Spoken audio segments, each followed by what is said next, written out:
Thank you very much, Mr. Chairman.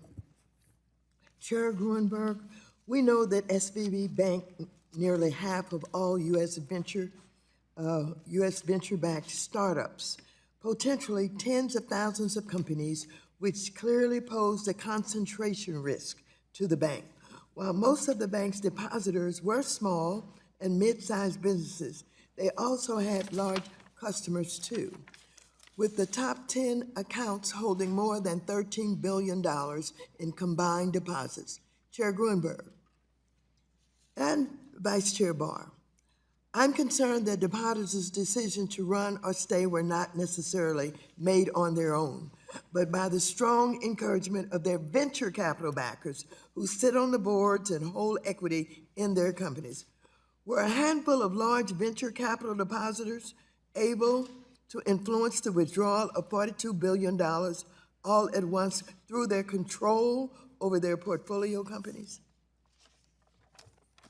Congresswoman, I think that is something we'll need to look at in terms of the post-failure review of these institutions. I couldn't tell you today, with certainty what occurred there. I know both the Fed in regard to SVB and we in regard to Signature are going to do a careful review of the events that occurred. Thank you very much, and I agree with you. I think we really need to know the role that venture capitals played in this bank.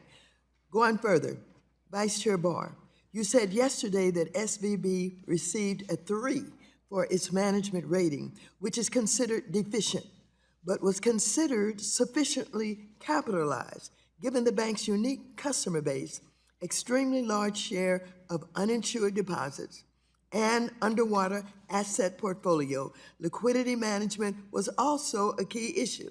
The liquidity rating for a bank should account for interest rate risk and the bank's asset liability management. What was the bank's rating on liquidity? Thank you, Representative Waters. My understanding is in the summer of 2022, although the composite rating was a 3, that is not well managed, the liquidity rating was a 2, which would have been satisfactory. And one of the things we're looking at in the review is how that synced up with the supervisory matters requiring attention and matters requiring immediate attention with respect to liquidity that had previously been issued. So we're looking at whether those standards were sufficiently stringent, whether the firm should have been downgraded further, and whether further supervisory steps should have been taken. Whose responsibility was it, understanding the deficient rating, to do something? The Federal Reserve is responsible for supervising this institution. Did the Federal Reserve fail on that? I think that anytime you have a bank failure like this, bank management clearly failed, supervisors failed, and our regulatory system failed. So we're looking at all of that.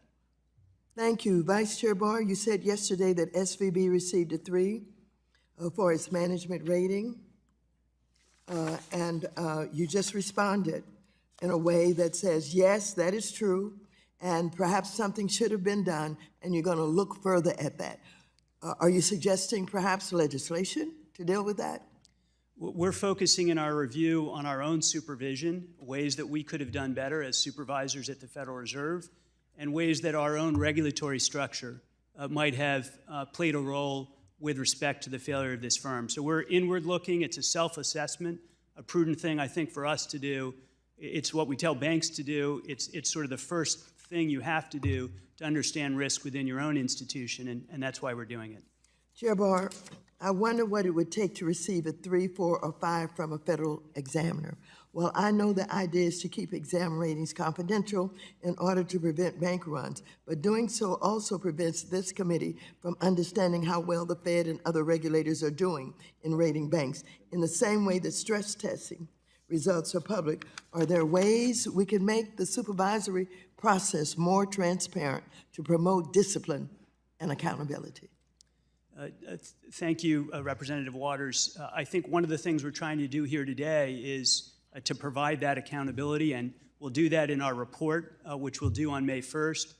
It will include confidential supervisory information. We normally do not provide that information, but given the fact that this bank failed, and triggered a systemic risk exception, we are including that information, including exam reports. Thank you very much. Very important issue.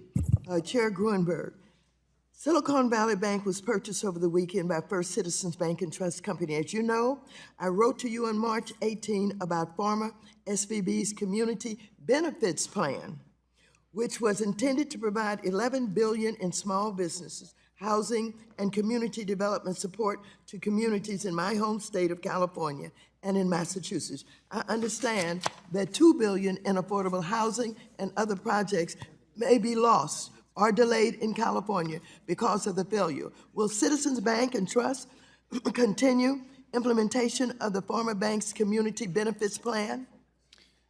The agreement between the community organizations in Silicon Valley in regard to the community benefits agreement was an agreement between those two parties.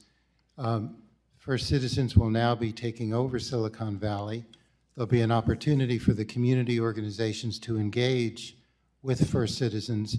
I know First Citizens has a community benefits agreement with community organizations where it's currently doing business.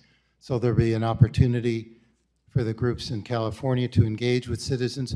And I would note Citizens is also subject to supervision under the Community Reinvestment Act. And so we'll be able to evaluate the degree to which Citizens is serving its communities pursuant to CRA. Gentlelady's time has expired.